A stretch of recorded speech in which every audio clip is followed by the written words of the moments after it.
Tubahaye ikaze bene data, abavandimwe bacu, inshuti zacu, namwe bashyitsi mwadusuye hano kuri Pure Gold TV, mwese tubahaye ikaze kandi tubasuhuza.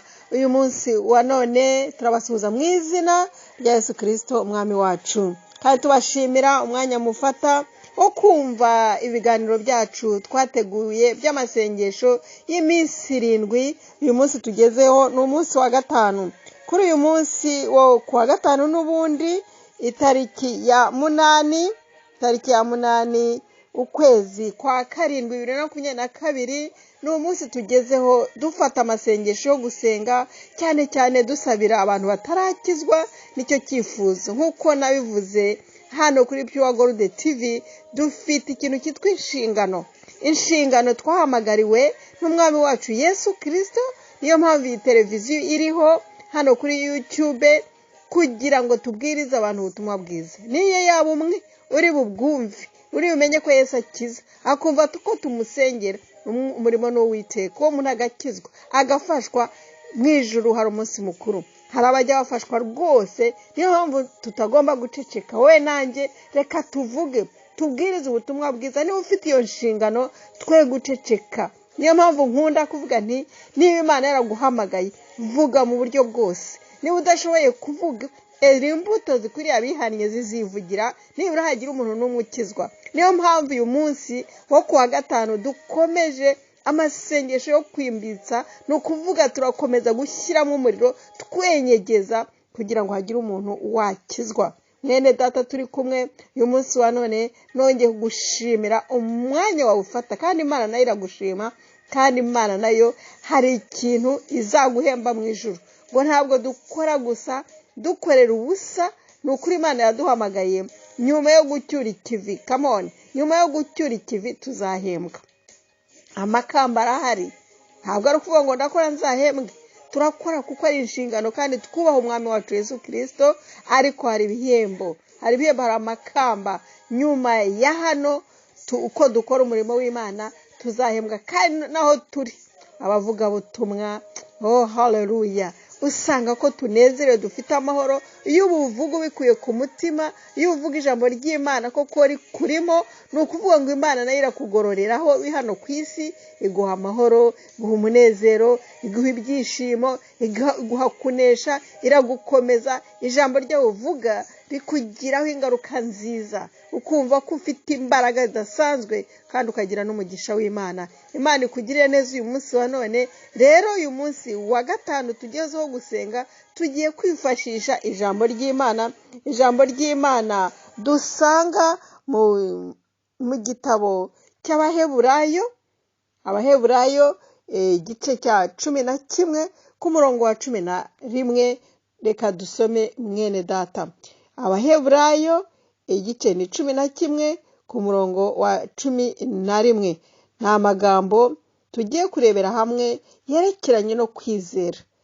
Aravuga ngo kwizera niko kwatumye na Sara abashishwa gusama inda nubwo yaracuze, kuko yatekereje ko yasezeranije ariyo kwizerwa. Amen. Uyu mubyeyi Sara yarageze mu myaka 90, ariko yari afite isezerano. Ariko kuko nawe yari umuntu w'Imana, ndetse n'umugabo we Aburahamu bari abantu b'Imana, nubwo bageragezwaga badafite urubyaro, ariko bari bafite kwizera, bari bafite isezerano. Hari ukuntu rero umuntu agira isezerano, wabona ritinze ukarivamo, ukavuga uti iyo Mana ntibaho, ndetse ugatangira no gucumura. Ariko hano Sara, ijambo ry'Imana riratubwira ko ngo kuko yategereje ko yasezeranije ariyo kwizerwa.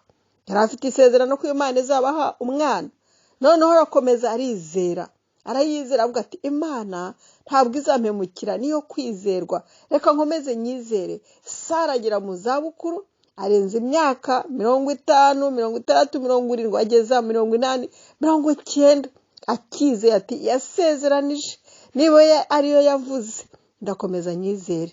Imana ntabwo ibeshya, si umuntu ngo ibeshye. Mwene data, sinzi niba wowe ufite amasezerano y'Imana, sinzi imyaka umaze utegereje isezerano ry'Imana yaguhaye.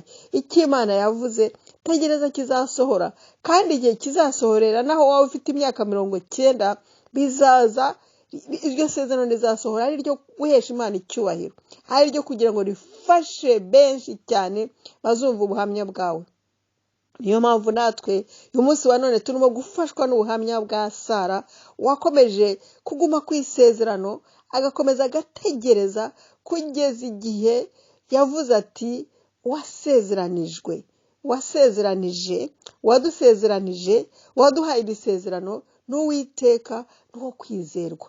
Arakomeza arizera, aza guhabwa umwana afite imyaka ingahe? 90. Ibyo biratangaje cyane. Reka natwe rero twizere, kuko kwizera niko kwatumye Sara abona umwana, niko kwatumye Sara ashobora gusama inda y'izabukuru. Yarangije gucura no kuvuga yari atakijya mu mihango, y'abadamu bashobora kubyara, byari byararangira aba mukecuru rukukuri, imyaka 90, murumva aho igeze. Yari umuntu nk'abandi, yari afite ubuzima nk'ubw'abandi. No kuvuga ngo ibyamubayeho nyine ni ibintu bishobora kukubaho nawe. Reka natwe twizere iyo Mana, ngo kwizera niko kwatumye ashobora gusama, ashobora gutwita. Yarakomeje arizera, yakomeje ibyizerwa, yakomeje areba kwiteka. Haleluya! Ntabwo yavuye ku murongo wo kwizera, ahubwo yawugumyeho. Natwe rero katuwizere muri ibi bihe byo gusenga, twizere Imana ko Yesu Kristo ari kumwe natwe. Biraterwa n'icyo usengera. Hano kuri Pure Gold TV dufatanije turi gusengera abatarakizwa. Ni ukuvuga Yesu yaravuze ati mugende muvuge ubutumwa bwiza kandi mubwire abantu inkuru z'agakiza, nzabana namwe, mubwire ibyo kwihana. Hano kuri Pure Gold TV niyo ntego dufite, niyo viziyo dufite, hamwe no gusenga kugira ngo abantu bihane. Tuvuga ijambo ry'Imana ngo rikura abantu mu byaha, turasenga ngo umwuka wera amanuka ari we ubatsinda. Niba Imana yavuze ati musenge muzahabwa, kandi musengera abatarakizwa, nanjye nzabakiza. Imana iramanutse ije gukora kuri wa wundi usengera ngo akizwe, kuri wa mwana wawe udakijijwe, wa wundi ukugoye, kuri wa mugabo wawe wihisha mu ndirimbo, wihisha muri korari ariko agakora ibyaha. Herega ngo kuririmba ngo ni igihuru abanyabyaha bihishamo. Abantu bamwe niko bavuga. Wa mudamu wawe nawe ujya muri korari, yavuye agatonganya abakozi, akajujubya abo mu rugo, ugasanga nta kintu gukizwa, nta kintu bimumariye, kujya muri korari nta kintu bimumariye. Bene data, reka twihane burundu, kandi n'ukuri dukizwe neza, nuturangize dusabire n'abandi, kuko aya masengesho dusenga dusabira abatarakizwa n'abari kwishushanya n'ababivuyemo, n'ukuri Imana irayumva. Kuko twagiye tubona abantu bihana, tujya tubona abantu bihana tukanezerwa, tuti Imana irumva. Niyo mpamvu aya masengesho dusenga ntabwo ari uguta hasi, ntabwo duta hasi. Imana irumva, kuko niyo yavuze ati nimusenge, musengera abandi, musengera abarimbuka, mubabwirize kandi munasenge, kugira ngo umwuka wera amanuke abari bubatsinda bemeza ibyaha. Turabibona rwose umurimo urakoreka pe. Abantu baravuga ngo abantu barakizwa. Hari benshi bagiye bihana, hari benshi bavuye mu byaha bikomeye bakabishyira hanze, barabajura bakihana, bakabyatura, bakabireka. Bari barananiranye, bajya mu maprizo ntibihane, bagakubitwa ntibihane, ntibemere icyaha, ariko umwuka wera yamutsinda kubera amasengesho yawe n'ayanjye. Wa muntu akareka icyaha pe, agakizwa. Ndabazi benshi bafite ubuhamya, uwari mu rumogi, uwari mu busambanyi bukomeye, avuga ati nta cyaha cy'ubusambanyi kibaho, akabyigumira imyaka n'imyaka, akabatwa bitewe n'uburere yagize cyangwa se n'ibindi yanyuzemo, maze agakomeza akumva ko ibyo ari ibiryo bye, akumva ko ariko bimeze. Ariko iyo ndaya yibera mu busambanyi, icyo gihe umwuka amanutse akamukoraho, agira ubuhamya bwiza cyane. Hari benshi bagiye bihana, abadamu twagiye tubona bavuye mu busambanyi, bakabivuga no kuri YouTube. Niba utarababona uzambwire, nzakohereza link. Bafite ubuhamya bwiza pe, bwubaka abandi.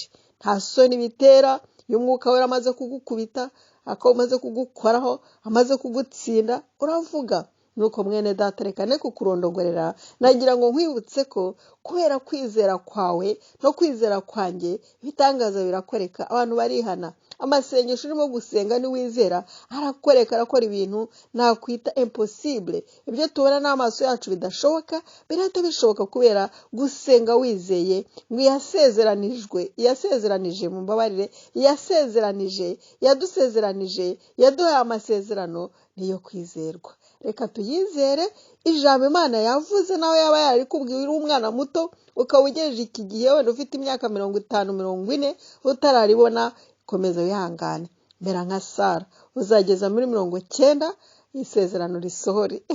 Igihe cy'Imana reka tugitegereze, we kuvuga uti nzageza muri 90 se bishoboke, uwo mwana se namubyara nkamurera.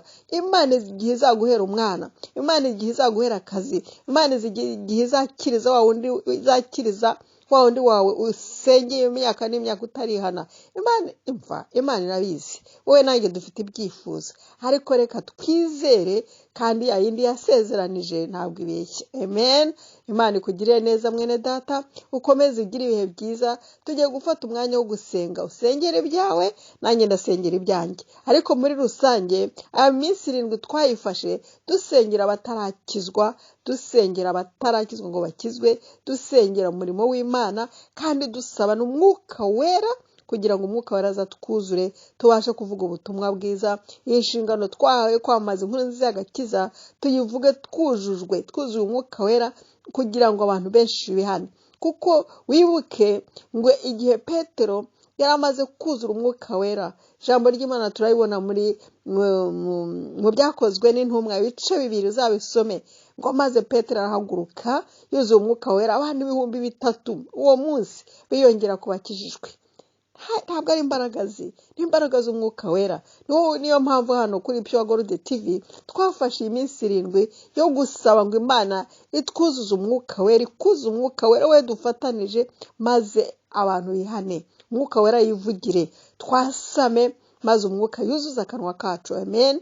Amaze avuge, abantu bashobora gukizwa, abantu bashobora gukunda Yesu, abantu bahindukire bave mu mirwano, bave mu bugambanyi, bave mu byaha ibyo ari byo byose, bakurikire Yesu bakira agakiza. Iyo ni inkuru nziza cyane nongeye kubagezaho abatari bakizwa. Ni inkuru nziza turi kubasabira kugira ngo mukizwe. Nuko rero mwene data, reka dusenge dusabire cyane nkuko nabivuze icyo cyifuzo n'abatarakizwa umurimo w'Imana, tugasaba n'imbaraga z'Umwuka Wera. Ahasigaye nawe urasabira n'ibindi byifuzo byawe wihereranye umutima wawe Imana izi. Nanjye ni nkuko iyi minsi 7 irarangira, harabora 2 ngo dusoze amasengesho y'iminsi 7 irarangira, hari ikintu Imana ikoze. N'abarwayi ubibuke, hari byinshi byo gusengera, ariko intego dufite hano ni ugusengera abatarakizwa umurimo w'Imana no gusaba imbaraga z'Umwuka Wera kugira ngo akorere. Kadusenge n'ibindi turabyibuka, unyibuke nanjye ndakwibuka, wowe uri kuri contact yanjye ndakwibuka rwose. Kadusenge. Mana Data, turagushimye cyane bw'uyu mwanya mwiza duhaye, umwanya wo kukuboneka imbere, umwanya wo gusabira abatarakizwa, umwanya wo kukwereka abatarakizwa Mwami, kugira ngo ubasange ubakize. Usange Mwami Yesu Kristo buri muntu wese uri mu mwijima, umuntu wese Mwami udafite amahoro, umuntu wese udafite ibyiringiro by'ijuru, umusange. Abaturanyi bacu, abavandimwe bacu, abo dukorana mwiri yisi Mana, hari benshi baruhijwe, turabasabira kugira ngo Umwuka Wera bamanukire, abakoreho batsindwe kandi abihanishe. N'ukuri nta wundi wihanisha kiretse Umwuka Wera, abemeze kandi abatsinde. Ndagushima kubyumvise kandi kubikoze. Turakomeza gusaba imbaraga z'Umwuka Wera, utwuze Umwuka Wera, dusukeho amavuta kugira ngo tubone kwaka. Rega tudafite amavuta ntaho twagera, ntacyo twabasha. Natwe Mana twibuke, udusukeho amavuta yawe kugira ngo umurimo wawe ugende neza, tubashe kuvuga ubutumwa bwiza dushize amanga, kandi Umwuka Wera akorane natwe. Umwuka Wera ni wowe ukiza abantu, Umwuka Wera ni we umanuka akaza twasengera abarwayi bagakira. Umwuka Wera ni ukora deliverance, Umwuka Wera ni ukora ibitangaza. Turagusabye Umwuka manuke adukoreshe muri twe kuko yakoresheje intumwa za mbere, natwe abane n'abagukunda bakuvugira. Urakoze kubyumvise kandi kugiye kuduha ibirenze ibyo tugusabye. Byose mbisabye mu izina rya Yesu Kristo umwami wacu. Bene Data twari kumwe, ndakomeza kubashimira. Subscribe, share na like. Kandi icyo mbashimira nuko mukomeza kubana natwe muri uku gusenga no murimo w'Imana. Imana ibahe umugisha, mugire ibihe byiza, tuzakomeze urakomeza usenge nanjye nsenge twibukana, kandi ibintu byose turabyereka Imana n'ukuri irabyumva n'ireba mu mitima yacu. Tuzakomeza ejo ku munsi wa gatandatu. Be blessed.